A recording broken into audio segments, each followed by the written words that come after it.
রাজনীতিবিদরা দেশের ভবিষ্যৎ নির্ধারণ করেন, তাই তাদের সততা সবচেয়ে বেশি জরুরি, এমন মন্তব্য করেছেন বিএনপির মহাসচিব মির্জা ফখরুল ইসলাম আলমগীর। তিনি বলেন, দেশের নিম্নমানের শিক্ষা ব্যবস্থার জন্য দায়ী রাজনীতিবিদ ও আমলাতন্ত্র। বদলে যাওয়ার সময় তরুণদের জন্য সুন্দর রাজনীতি করার সুযোগ এসেছে বলেও জানান মির্জা ফখরুল।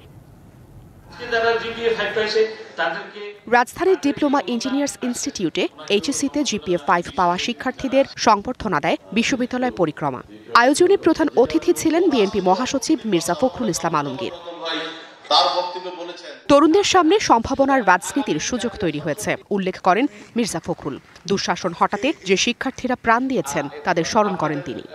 রাজনীতি হয়, আমরা যাদের গতবার দেখলাম পালিয়ে যেতে হলো জনগণের কাছ থেকে, দেশ ছেড়ে, আর শুধুমাত্র সম্পদ তৈরি করা ব্যক্তিগত স্বার্থে, তাহলে মানুষের ঘৃণা ছাড়া আর তারা কোনো কিছু যুক্ত করতে পারে না।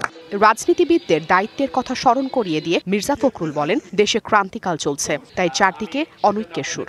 এত বড় একটা অভ্যুত্থানের পরে এত বড় একটা সুযোগ সৃষ্টি হয়েছে দেশটাকে আবার সুন্দর করবার, সুন্দর করে গড়ে তুলবার, কিন্তু আমরা যখন চারদিকে দেখছি যে আমাদের রাজনীতিবিদরা ঐক্য হারিয়ে ফেলছেন, অনৈক্যে চলে যাচ্ছেন, যখন চারদিকে দেখছি যে একটা অনৈক্যের সুর, তখন আমরা অনেকেই হতাশ হচ্ছি।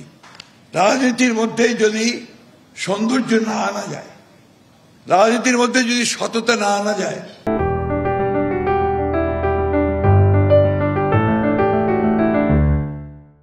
রাজনীতির মধ্যে যদি স্বপ্ন পূরণ করবার যে লক্ষ্যে দৌড় দেওয়ার যে ইচ্ছা সেটাকে তৈরি না করা যায়, তাহলে তো রাজনীতি কখনোই সুন্দর হবে না। দেশের নিম্নমানের শিক্ষা ব্যবস্থার জন্য রাজনীতিবিদ ও আমলাতন্ত্রকে দায়ী করেন বিএনপি মহাসচিব মির্জা ফখরুল ইসলাম আলমগীর। আমাদের দুর্ভাগ্য যে আমাদের দেশের শিক্ষা ব্যবস্থা সেই রকম তো নয়, বরঞ্চ অত্যন্ত নিম্নমানের। এর জন্য দায়ী রাজনীতিবিদরাই, এর জন্য দায়ী আমরাই, এর জন্য দায়ী আমাদের আমলাতন্ত্র। শিক্ষা ব্যবস্থার মান উন্নয়নে সাবেক রাষ্ট্রপতি জিয়াউর রহমান বাংলাদেশকে একটি সঠিক দিক নির্দেশনা দিয়েছেন বলেও মন্তব্য করেন বিএনপি মহাসচিব। Afrin Anwar, DBC news, Dhaka.